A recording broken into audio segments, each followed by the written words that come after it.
আল্লাহ পাক পাঠিয়েছেন তার কোরআনে এই উপমহাদেশ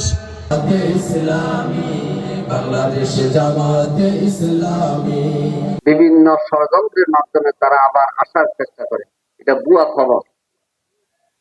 ষড়যন্ত্রকারীরা ব্যর্থ হবে, আর যারা পালিয়ে গেছে তারা জনগণের কাছে আর আসতে পারবে না। এই যারা হাত হারিয়েছে, যারা পা হারিয়েছে, যারা চোখ হারিয়েছে, যারা সন্তান হারিয়েছে, এই সকল মানুষ আজকে বাংলাদেশে ঐক্যবদ্ধ যে পুতির স্বৈরাচারকে আমরা আর বরদাস্ত করব না।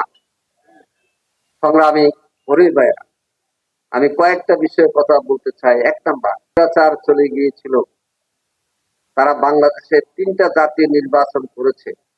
2014 সালে ভোট ছাড়া 154 জন এমপি, ভোট ছাড়া 154 জন। 2018 সালে দিনে আর ভোট হয় না, রাতে ভোট হয়ে গেল। 2024 সালে প্রার্থী নিজেরা প্রার্থী, এটাকে বলা হয় ডামি নির্বাচন।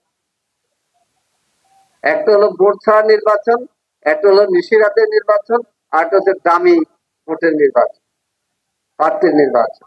এই নির্বাচন কি আমরা চাই? আমরা নির্বাচন চাই কেয়ারটেকার সরকারের অধীনে মাধ্যমে, এবং সেই অধিকার প্রতিষ্ঠা করার জন্য এই ছাত্র জনতার গণ আন্দোলনের একটা অঙ্গীকার আমরা আপনাদের কাছে ব্যক্ত করতে চাই। আমরা সংস্কারও চাই, নির্বাচনও চাই। কেউ আছে যে নির্বাচনটা 1 সপ্তাহের মধ্যে হয়ে গেলে মনে হয় ভালো হয়। ছাত্ররা কি এই জন্য জীবন দিয়েছে? আমরা কি নিশিরাতে নির্বাচন চাই? আমরা কি দখলদারিত্বের নির্বাচন চাই?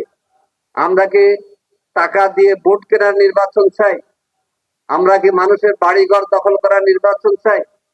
তাহলে সংস্কার করে আপনি নির্বাচন এই সরকার দেবে। এই সরকার অঙ্গীকার করেছে সংস্কার এবং নির্বাচন। এই সংস্কারের কাজ যেহেতু দ্রুত সম্পন্ন হয়, আমি দাবি জানাচ্ছি।